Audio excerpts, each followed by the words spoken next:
Assalamualaikum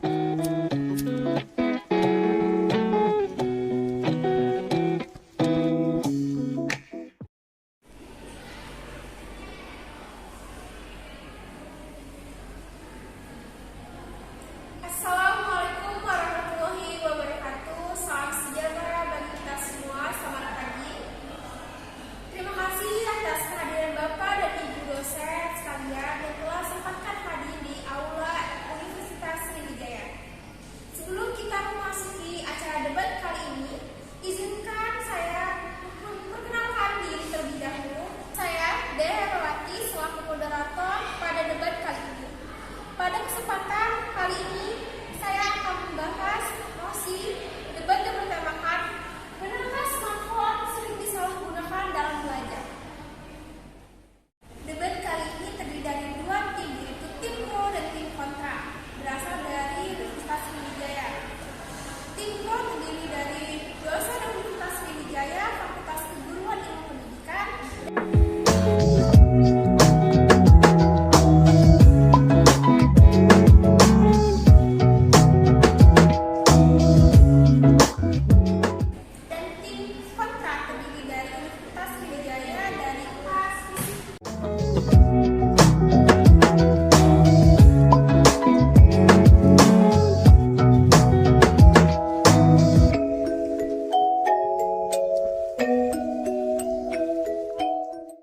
Sebelum kita mulai debat kali ini, saya akan menjelaskan pengertian smartphone. Smartphone adalah telepon genggam atau telepon seluler pintar yang dilengkapi dengan fitur yang mutakhir dan kemampuan pilih layaknya sebuah komputer. Smartphone dapat juga diartikan sebagai telepon genggam yang bekerja dan menggunakan tata lunak sistem operasi yang menyediakan hubungan standar dan mendasar bagi pengembangan aplikasi. Smartphone sangat bermanfaat di berbagai bidang pengetahuan karena kecanggihan dari teknologi kita sekarang. Maka dari itu, marilah kita mulai sesi debat kali ini. Dimulai dari tim pro, yaitu Dr. Elviani Reanti MPD. Baik, terima kasih moderator. Di sini saya akan menyampaikan argumen saya mengenai mosi kita pada hari ini, yaitu benarkah smartphone sering disalahgunakan dalam kegiatan belajar. Sebagaimana yang kita ketahui, bahwasanya sejak adanya virus corona ini, pembelajaran jarak jauh secara daring sering terus-menerus dilakukan. Menteri Pendidikan Kebudayaan Kemendikbud Nadiem Makarim ingin mempermanenkan metode pembelajaran online seperti saat ini.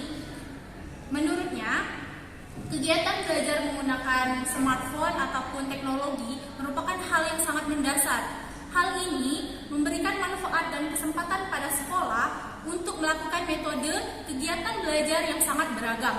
Jika anak menggunakan gadget pada zaman sekarang, maka anak akan terlihat pintar dalam perkembangan teknologi, di mana kita sudah mengetahui bahwasanya perkembangan teknologi saat ini sudah sangat pesat. American Cornell University Ton Kanaya melakukan penelitian ilmiah di 9 sekolah, di antara anggotanya itu terdiri dari ras maupun kelompok sosial yang berbeda. Menurut penelitian ini yang dilakukan terhadap sekitar 9.000 mahasiswa, nilai IQ generasi sekarang ini lebih tinggi dibandingkan sebelumnya. Para ahli menghubungkan efek ini secara langsung dengan teknologi seperti smartphone. Peningkatan jumlah produk berfungsi sebagai latihan untuk memungkinkan anak-anak memecahkan masalah yang lebih kompleks. Ini adalah efek positif dari internet pada anak-anak yang tidak bisa kita sesali. Efek positif teknologi ini terdapat perkembangan anak seperti peningkatan skor IQ dan perkembangan keterampilan belajar. Terima kasih kepada tim pro. Di sini saya akan mempersilahkan tim kontra dari Fakultas FISIP, Bapak Dr. Aflarido Putra SSMS Iko. Kepada Bapak Adi. Baik, terima kasih kepada moderator. Di sini kami dari tim kontra tidak setuju dengan pernyataan dari tim pro. Kecanggihan teknologi handphone ini juga bisa berdampak buruk yang sangat signifikan bagi keberhasilan belajar siswa. Keadaan ini disebabkan karena terjadinya penggunaan dari handphone yang salah oleh siswa. Hal ini dapat membuat siswa terlalu asyik dalam menggunakan handphone dan malah bisa menyebabkan kecanduan. Akibatnya, keberhasilan belajar siswa menjadi turun. Instruksi, kami dari tim Pro tidak setuju dengan pendapat tim kontra, bahwasanya kehadiran handphone sebagai teknologi informasi dan komunikasi bertujuan untuk memberi kemudahan dan melancarkan hubungan antara komunikasi seseorang. Instruksi, tidak, terima kasih. Beragam macam fitur handphone yang hadir saat ini fungsinya sebagai alat penghubung, bicara dalam jarak jauh.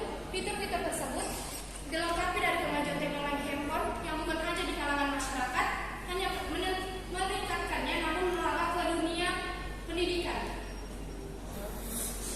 Kecanggihan teknologi ini tidak hanya sekedar untuk fasilitas sebagai penghubung komunikasi antara dua arah tersebut, akan tetapi banyak fungsi dan kecanggihannya yang disuguhkan oleh handphone ini.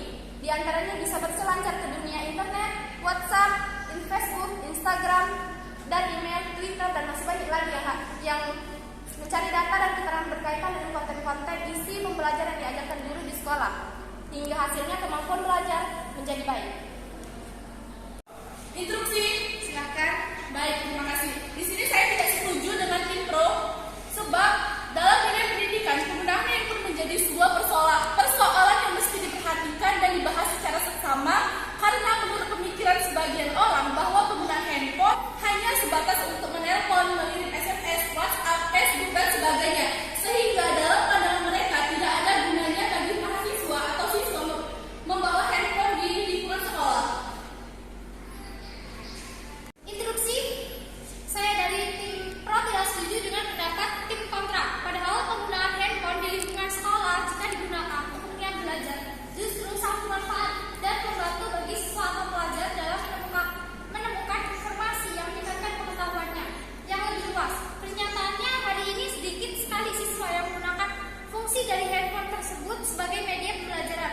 Justru kebanyakan mereka menggunakan untuk menonton video, mendengarkan musik, main game, WhatsApp, dan Facebook. Sehingga hal ini berdampak terhadap perilaku siswa atau pelajar.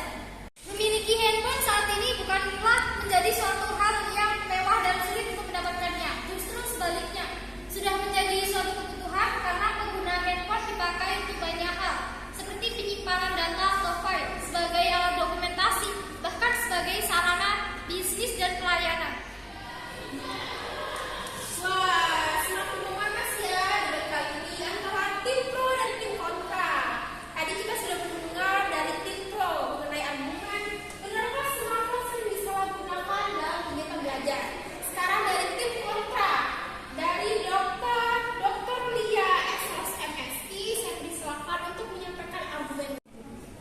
Baik, terima kasih kepada moderator. Di sini menurut tim kontra, permasalahan akan muncul ketika siswa atau pelajar asik dalam memainkan teknologi handphone, sehingga mereka cenderung lebih mementingkan diri sendiri, sehingga dalam bersosialisasi siswa yang tidak memiliki handphone karena ketergantungan dari ekonomi orang tua akan memaksa orang tuanya untuk memberikan handphone atas keinginannya.